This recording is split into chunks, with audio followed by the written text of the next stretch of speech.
Μπατζίνα. Εύκολη πίτα με κολοκυθάκια. Υλικά για ένα ταψί της κουζίνας. 600 γραμμάρια πράσινα κολοκυθάκια. 300 γραμμάρια φέτα. 250 γραμμάρια αλεύρι για όλες τις χρήσεις. 50 γραμμάρια καλαμποκάλευρο. 60 ml ελαιόλαδο. 120 ml φρέσκο γάλα. 2 αυγά. Ένα ξερό κρεμμύδι τριμμένο στον τρίφτη. 2-3 φρέσκα κρεμμυδάκια ψιλοκομμένα. Μερικά φύλλα δυόσμου. Αλάτι και πιπέρι. Πλένουμε τα κολοκυθάκια και τα τρίβουμε από τη χοντρή πλευρά του τρίφτη. Τα αλατίζουμε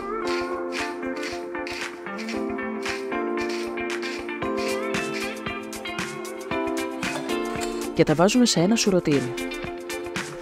Τα αφήνουμε εκεί αρκετή ώρα να βγάλουν τα νερά τους, όσο εμείς ετοιμάζουμε τα υπόλοιπα υλικά.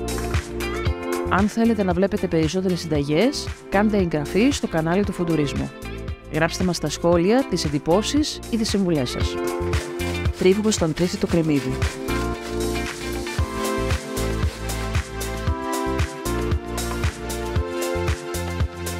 Ψιλοκόβουμε τα φρέσκα κρεμμυδάκια.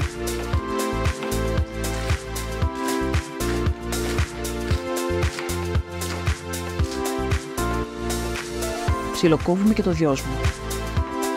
Αν τα κολοκυθάκια μας έχουν ανθούς, μπορούμε και αυτούς να τους ψιλοκόψουμε στη γέμιση.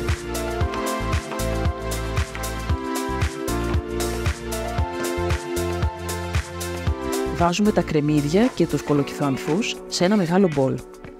Το αφήνουμε στην άκρη. Σε ένα μικρό μπολ ρίχνουμε το ελαιόλαδο, το γάλα, μπόλικο πιπέρι, τα αυγά,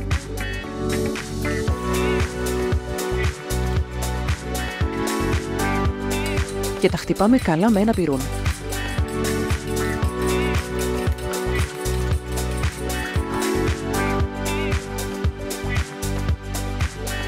Στο μεγάλο μπολ που έχουμε τα κρεμμύδια, προσθέτουμε τα τριμμένα κολοκυθάκια, στυμμένα καλά,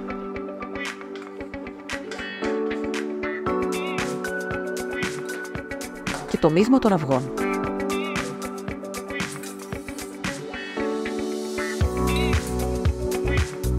Προσθέτουμε τμηματικά το αλεύρι για όλες τις χρήσεις και το καλαμποκάλευρο. Και ανακατεύουμε καλά.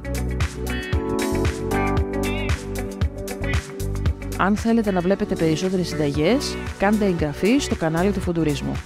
Γράψτε μας στα σχόλια τις εντυπώσεις ή τις συμβουλές σας.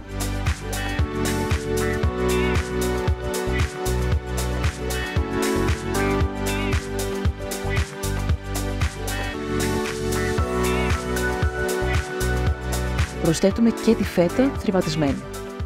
Ρίχνουμε λίγο ακόμη πιπέρι.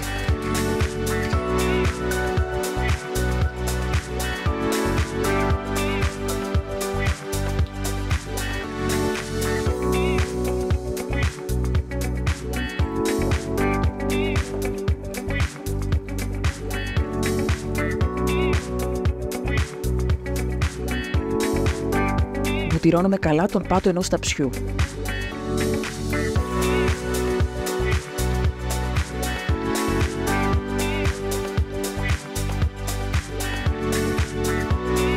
Πασπαλίζουμε ελαφρά με λίγο καλαμποκάλευρο.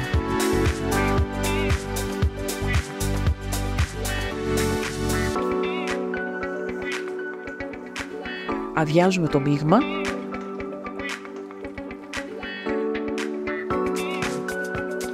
και το απλώνουμε με ένα κοτάλι.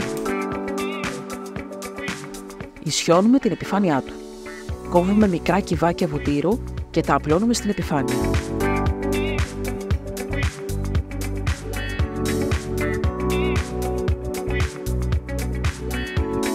Πασπαλίζουμε ελαφρά με λίγο καλαμποκάλευρο. Ψήνουμε την πίτα στους 180 βαθμούς στις αντιστάσεις για 45 περίπου λεπτά. Μόλις βγάλουμε το ταψί από το φούρνο, αφήνουμε την μπατζίνα λίγο να σταθεί και την κόβουμε σε κομμάτια. Τρώγεται χλιαρή και κρύα. Αν σας άρεσε το βίντεο κάντε like και αν θέλετε να βλέπετε περισσότερες συνταγές, κάντε εγγραφή στο κανάλι του Φουντουρισμού.